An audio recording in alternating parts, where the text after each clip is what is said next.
magaganda at gwapong anak ng Diyos? Yan, pag magaganda, pag may ganda at maganda at pogi talaga.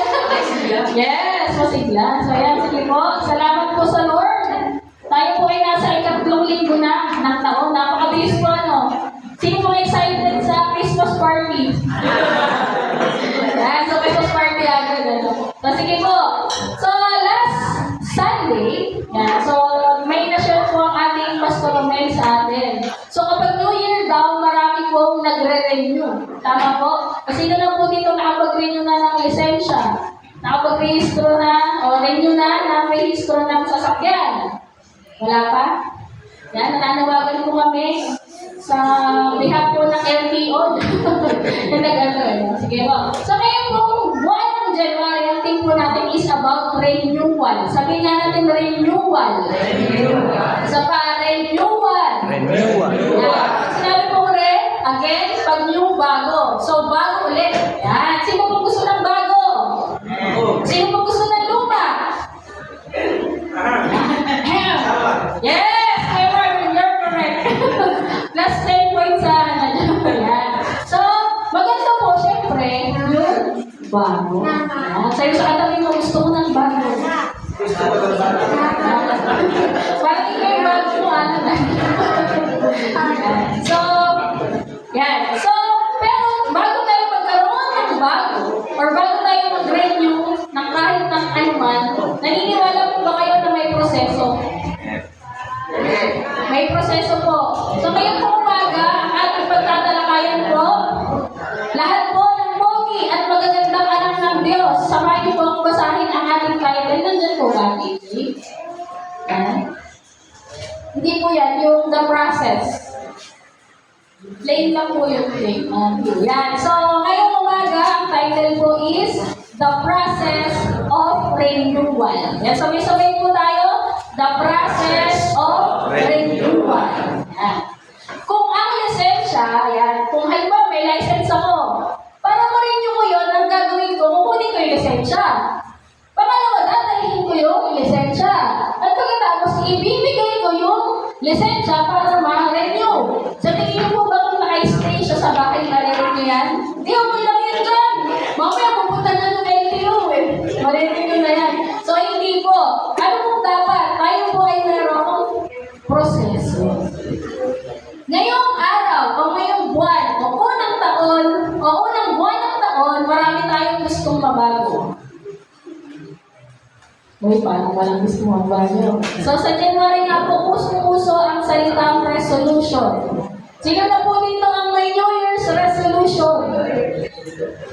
Yan yung last year, mga ano po yan, September or November. Sabi, may kinausap po ako, sabi ko, umpisahan mo na yung devotion mo. Sabi ko na, kaya mo yan. Ang sabi niya, hindi po. Okay lang, malapit na po mag-2026. Sabi niya, doon po na lang po sisimulan yung aking devotion. So yan kasi ang January magandang pasimula. Saan? Bago lisensya, bagong rehistro, bagong buhay, di ba? Yung mga nanay dito, sino na po nakapagpalit ng kortina? Di ba? Ng mga punda. Hindi na pang Christmas yan, di ba? Kasi January na, panibago na. At higit sa lahat, ang nais po ng lahat, bagong pag-asa. Sino po gusto ng pag-asa? Amen. Lahat po tayo. Parang ang cute ng mga naka-pink. Yan. Parang yan. Parang dami naka-pink tuloy yan. Wow! Yan, pero makakabutan natin dito at kailangan natin dumaan sa proseso. Sabi mo sa katabi mo, may proseso. May proseso. Sa kabila naman, may proseso. Ang tunay na renewal sa bagong taon ay bunga ng puso, handang magsuko at magpatawad. Sapagkat ang Diyos ay nagre-renew lamang ng pusong malaya na mula sa kasalanan at kapainan. Yan. So, meron daw palang process. Ang tanong po, ano-ano ang mga proseso upang makamtan ang inaasam na renewal? Ano-ano ba? Yan. Bago tayo ma-renew, ano po ba yung pagdaraanan natin?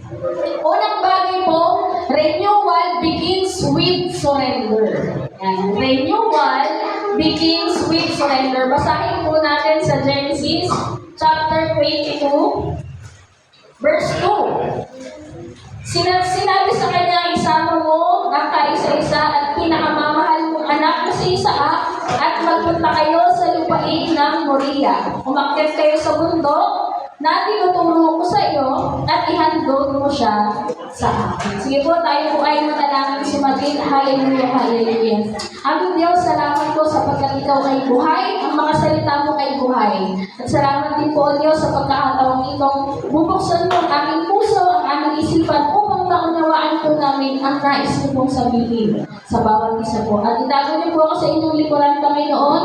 Wala po akong magagawa kung wala po kayo. Sa ipang papuri, sa pangalan ni Jesus. Amen. So, unang bagay po, renewal begins with surrender. Ano po sinabi? Ibig sabihin ng begins. Start. Magsimula. Sa proseso po ba, magsisimula yung step 3? Bago yung step 2?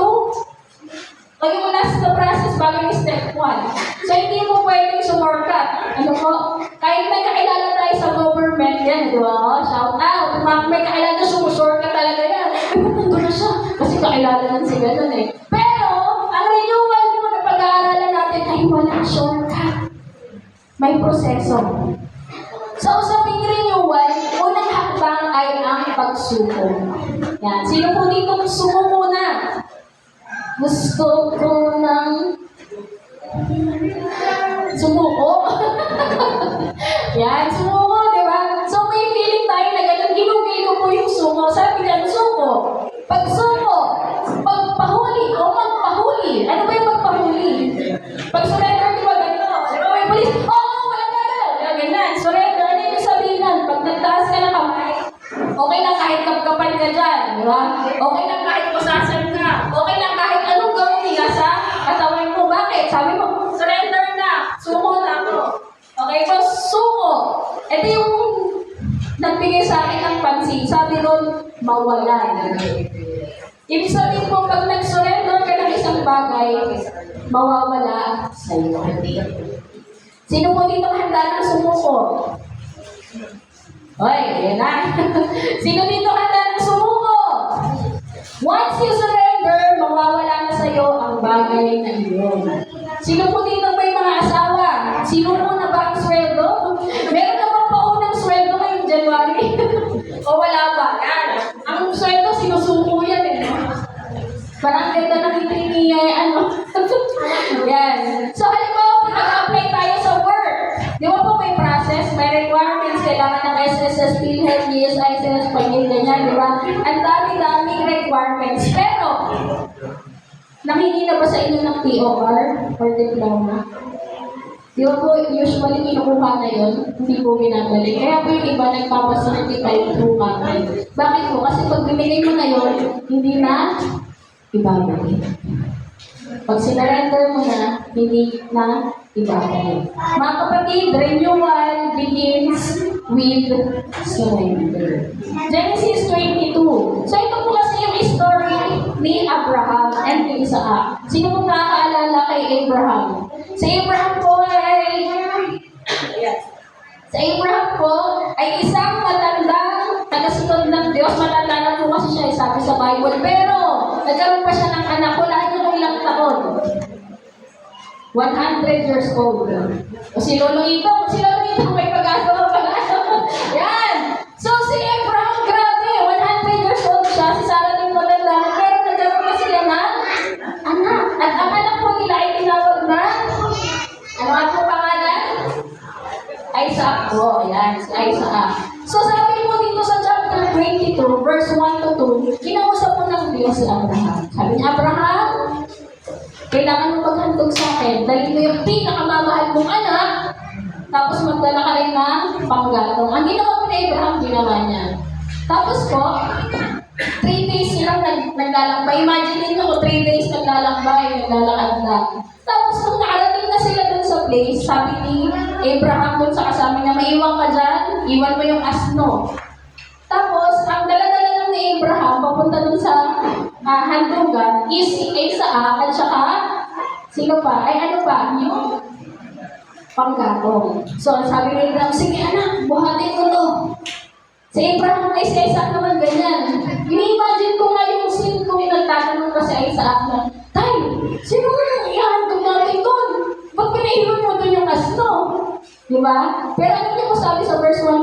sabi na agad ng Lord, ng Diyos, ialay mo, ihandog mo yung isa-isang pinakamamahal mo na. So, ibig sabihin, from the start, alam na ni Abraham na yung anak ko. Ikaw parang di ka lang sabi, ikaw yung susunugin ko doon. Di ba? Imagine ko yun, nagbabasa ako. Tapos ang edad ni Abraham, 100 years old. So, si Isaac, teen po siya binata. So, ibig sabihin natin 13 years old to 19. So, ibig sabihin kung 100 years old si Abraham, 17 years old pa lang siya, nakakasaksi na siya ng paghahandog. Ano po? So, ibig sabihin, alam niya na i-prepare ko yung mga panggatong, papahinay ko dyan ng anak ko, sisindihan ko ng apoy, titignan ko siyang masunog at mamatay. Parang ganun yung feeling bilang tatay, bilang magulang. Masakit po ba yun? Amen. Amen. Yeah. Di ba po, kung nakaraan ng linggo, naalala ko si Adriel. Di ba po, nabago? Tatay, uy! Bagong pa lang yan, di ba? Nauntag pa lang yan. Imagine mo ito susunugin. Ihandog sa Diyos. Ano pakiramdam? Tapos imagine mo, no choice ka kasi wala kang ibang anak. Isa lang. So, ibig sabihin, pag namatay si Isaac, wala na. Di ba po? Masakit po ba? Masakit? Sobrang sakit po.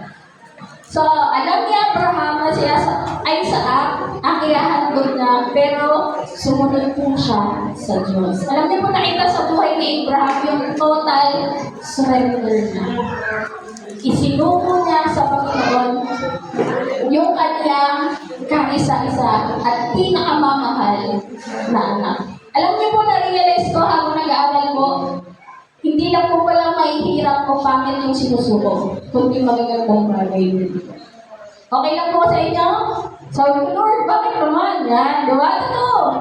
Sa buhay po ni Abraham, pati pala magagandang bagay kailangan mo isuko. Okay lang po ba sa inyo? Isuko niyo yung kotse niyo, yung business niyo. Okay lang po. Sige po, mag-isip po kayo. So, okay lang po sa inyo. Isuko niyo yung anak niyo, yung business niyo, yung trabaho niyo, yung pag-aaral niyo, yung opportunity, yung oras mo para sa Lord. Di ba po? Ako nakapag-isip ako na kahit pala yung magagandang bagay na meron ako, kailangan ko isuko sa Lord. Bakit? Para mabago ako. Para ma-renew ako. Kasi kung hindi mo yun, gagawin, tingnan ka na lang. Lord, okay lang, ganito na naman ako Di ba, alam mo naman na makasalanan ako, na matigas ang ulo ko na hindi talaga ako nag-church. Okay lang, kilala naman kita Tsaka love naman kita di ba? Okay na yun. Alam niyo po mga kapatid, ngayong umaga pinapaalala po sa atin ng Lord, renewal begins with surrender. I-surrender mo. Kung sa tingin mo yung work mo, nakakahadlang sa paglilingkod mo, i-surrender mo. Sina-challenge ko po kayo pag nag-apply kayo ng work, kung may Saturday, Sunday na pasok, hindihan nyo. Pastora, ang dali niyo pong sabihin. Ano po? Kasi wala po kayong work. Kaya pala yun. Hindi po, totoo po, marami po akong kakilala. Nagpapapray sa pastor. Di ba, syempre, si pastor, sige, mag-pray tayo. Anak, mag-pray tayo para sa work mo, para sa pamilya mo. Active siya, prayer meeting, lahat inaamin na niya. Noong nagkatrabaho, nakalimutan na ang Diyos. Di ba po? Marami pong ganyan.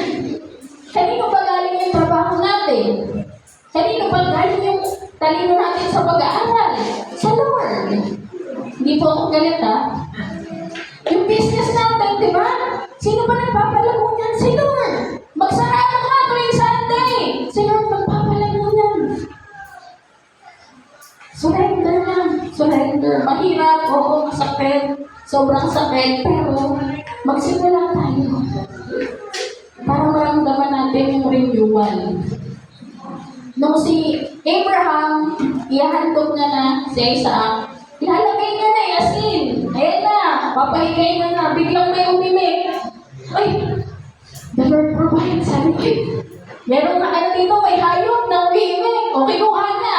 Yun yung inalay niya. Asan si Isaac? Nabuhay.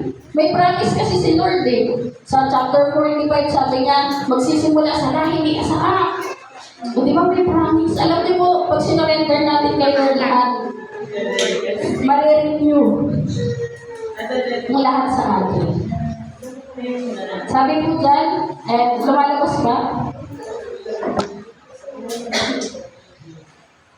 So lahat po tayo, mga kapatid, kailangan po natin mag-surrender sa ating Panginoon. At alam niyo po, ang magagandang bagay nakakalunod din. Ulitin ko po ang magagandang bagay nakakalunod din. Paano po ba feeling ng nalulunod? Sino na po ditong nalunod? Sorry po sa tanong Sino po ditong nakaranas na uminom ng tubig habang nagsiswimming sa balde, gano'n? Saan magbatsa, sa dagat, sa swimming pool, di ba po? Iba yung pakiramdam na, di ba? Hindi ka na makasigaw ng tulong kasi nga, pumapasok na yung tubig sa bibig mo. Ang kanyang ka na lang, yung kamay mo na lang nakikita, no? So kapag nalulunod, hindi mo na kayang i-rescue yung sarili mo. Ano pong gagawin? Kapag nalulunod, sinasakit. Bawal umangal, di ba? Bawal umangal. Ayoko sa'yo! Gusto ko yung isang lifeguard doon, pogi yun! Bawal! Pag sinagat ka, kung ayaw mo sa gusto mo talagang gagawin gano'n. Di ba po? So, ibig sabihin, napaalala po sa atin, ngayong umaga.